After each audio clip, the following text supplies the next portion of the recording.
স্টিলের থালায় সামান্য তেল দিয়েছি। এবার আমি ছাদে রোদে রেখে আসবো। 1 ঘন্টা পর আমি ছাদে চলে এলাম।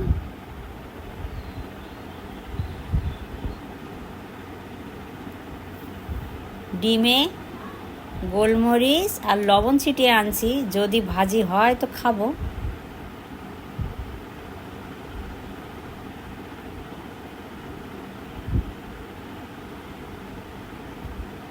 দেখা যাক।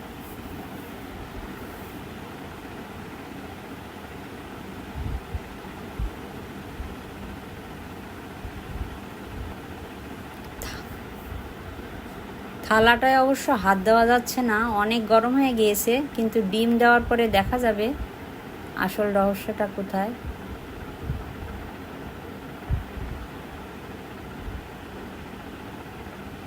কই, কিছুই তো হয় না।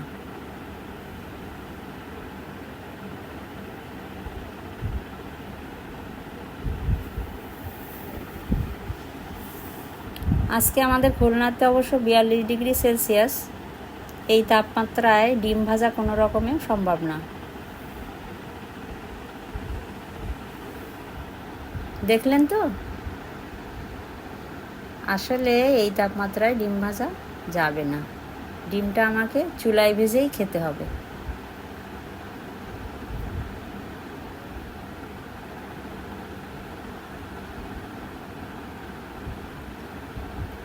আমি আরও আধা ঘন্টা রাখবো।